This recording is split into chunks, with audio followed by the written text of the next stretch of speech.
Yeah, I think, Since I've been in this role, and people have been reaching out to me, I'm finding out so many concerns that are wrong in our community. That people do need help, and we do need to all band together. And if this is the way I can help everyone out, I'm gonna have a crack. I'm gonna try my best, and I'll do what I can for everyone. I'm not good on the mic. I like talking face to face to people. So if you still want to come up and ask me anything, come up and talk to me. I want to meet you all and go over everything. Yeah, I haven't really got much more to say. Sorry. Come and see me if you want to know anything else.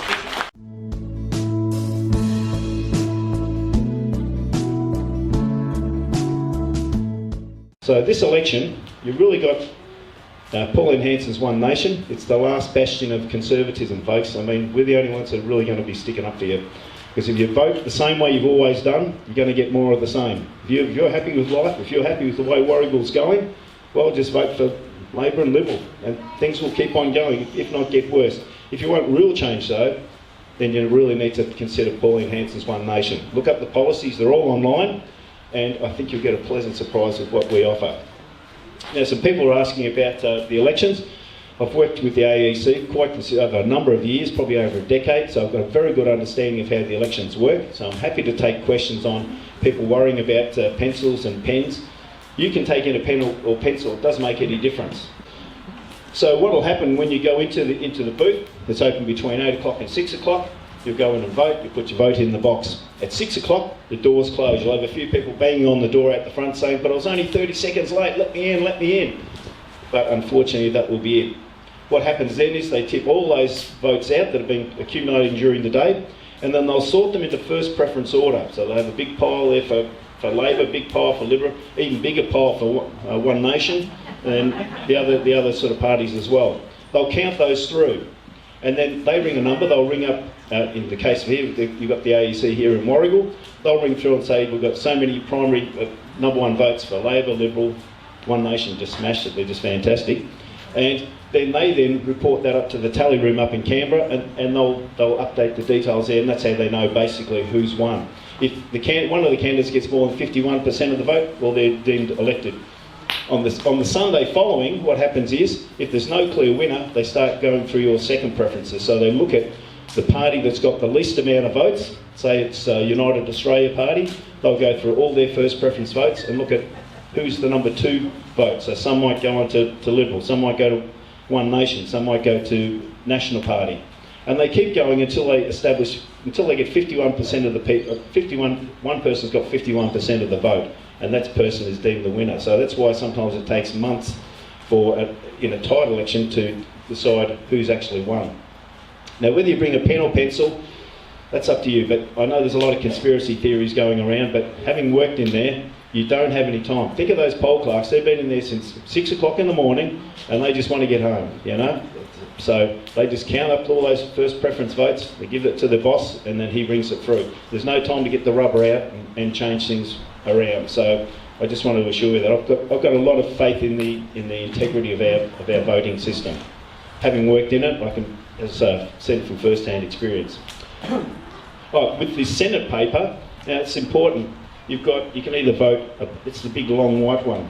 You can either vote above the line or below the line. If you vote above the line, then you're voting by party. You're not voting for individuals. Well, you are, but the individuals of that party. So you've got to fill in at least 6 boxes on the top line, at least 6. Now it's important to perhaps do more than 6. 6 is the minimum for a vote to be valid. If you do 5, your vote will be discounted, it'll be thrown out. If you've got 6, it'll be valid. It's probably better to do 7 and keep going. Keep going even get 12. It's good, because what happens is, if your 6 candidates don't get in, what happens is when they get to the 6th person that you've chosen, they say, well, that person hasn't got enough votes to go in. They haven't got a 7th person, so your vote becomes a discarded vote. It goes straight in the bin, it's not counted. So you lose your vote. So it's in your interest to fill in all the numbers across the top. The other way you can do is to vote below the line. That's when you're voting for individuals. You might say, well, I don't want to vote just for Pauline Hanson's One Nation, or I like some person, there might be someone that's a particular candidate, let's say Damien Richardson or someone like that. I want to make sure he gets in there. So you can vote below the line. You need to fill out at least 12 boxes below the line. But once again, you need to fill in as many boxes as you can, because if none of those people get in, your vote once again will be just thrown into the bin. It'll be discarded. It'll be exhausted. That's what they call it, the exhausted vote. So fill in as many. The trouble is with voting below the line is you've got about 48 numbers, and if you double up on a number, 244s or 223s, your vote will be invalid. So you've got to be really careful. Double check through, make sure that you've got sequential numbers going all the way through.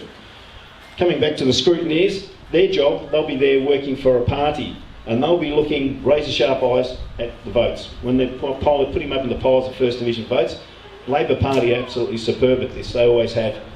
They have very good scrutineers, and they'll sit and argue with you that 7 is really a 1, or that's a proper vote, and they'll sit there and try and wear you down. Fortunately, in those situations, an experienced poll clerk will then put that in a separate pile, a disputed pile, and then the AEC the next day will go through those and deem whether they're valid or invalid votes.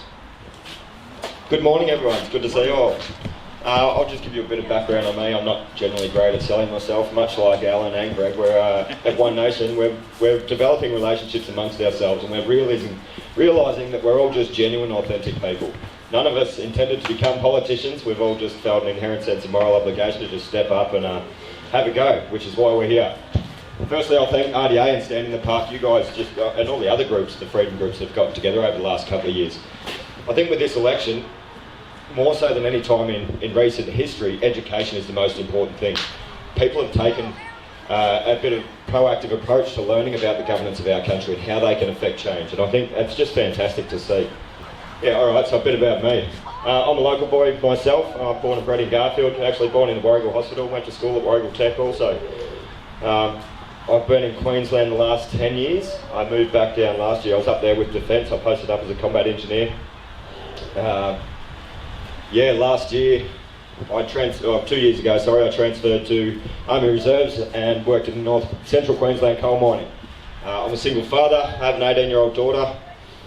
When the company I work for decided to mandate vaccination, I decided that I wouldn't stand for that, so I publicly vocalised my discontent for the erosion of sovereignty in the workplace and of the individual. At which point I was stood down. I couldn't drag my daughter around. She was completing year 12, so I wanted her to get that finished. As soon as she completed at the end of last year, lockdown was lifted. I couldn't get down here to see my parents. All my family's down here also. So I brought my daughter down. We moved back down with the intention to engage Pauline Hanson's One Nation Party, and as soon as we got down, we did that. So for me, it's more than just the erosion of our freedoms and the abuse of our constitution that we hold dear, that's supposed to protect our rights. We need to look beyond this. I'm an optimist and I see an end in sight, I definitely do, but we need to look beyond this at economic recovery too, and I think that's what separates us from a lot of the other freedom parties. I think there's an element of responsibility. Pauline feels an inherent sense of responsibility to all Australians to make sure that we do have economic policy and social policy to recover ourselves from this situation. It's not just about getting our freedoms back, we need to look after our economy, and I think last week's rate rise is an indicator that we are potentially about to face some tumultuous times ahead, and it may be time to tighten the belt and stop splurging money around like the majors have been doing for the last couple of years. So feel free to come up and speak to me. Sorry, I'm a little bit under the weather today. I've got up and tested this morning. I don't have the spicy flu, but I'm just campaigning's catching up with me a little bit. So feel free to come and say hi. So thank you again to the 3 One Nation candidates that have given up their time today. We feel very privileged and very honoured that you've come along and spoken to us all.